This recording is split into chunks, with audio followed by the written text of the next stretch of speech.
રાજકોટ જિલ્લાના જેતપુર તાલુકાના જીતલસર ગામ પાસે મગફળીના ગોડાઉનમાંથી 1212 ગુણી મગફળીની ચોરી થઈ। નાફેડ દ્વારા ટેકાના ભાવે ખરીદ કરેલ મગફળીની ગોડાઉનમાં ચોરી થવાથી સનસનાટી મચી ગઈ।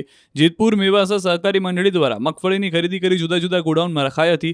ગિરિરાજ ગોડાઉનમાં 57,000થી વધુ મગફળી રાખવામાં આવી, જેમાંથી અંદાજે 31.65 લાખની કિંમતની 1212 ગુણી મગફળી કોઈ ચોરી જતા પોલીસ અને નાફેડની ટીમ દોડતી થઈ। ગોડાઉન મેનેજરે પોલીસ ફરિયાદ કરી। મેનેજરના કહેવા પ્રમાણે અજાણ્યા ચોર મોડી રાત્રે ગોડાઉનમાં આવ્યા હતા અને બોલેરો ગાડીમાં 1212 જેટલી મગફળીની બોરીની ચોરી કરી ફરાર થઈ ગયા। આ બાબતે નાફેડના ડાયરેક્ટર મોહનભાઈ કુંડારિયાએ કહ્યું કે આ ઘટના પાછળ CWC જવાબદાર છે। તેમાં સરકારને કોઈ નુકસાન થતું નથી। ગોડાઉનમાં CCTV કેમેરા રાખવામાં આવ્યા ન હતા, જે CWCની ગંભીર બેદરકારી છે। CWCના ગોડાઉન છે, સેન્ટ્રલ વેરહાઉસ કોર્પોરેશનના, એ નાફેડે ભાડા ઉપર રાખ્યા છે। આ ટોટલ જણસીની જવાબદારી CWCની હોય છે।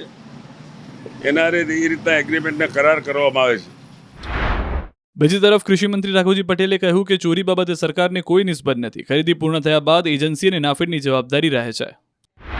ટેકાના ભાવની ખરીદીનો પ્રશ્ન તો ઘણા સમય પહેલા પૂરો થઈ ગયો છે।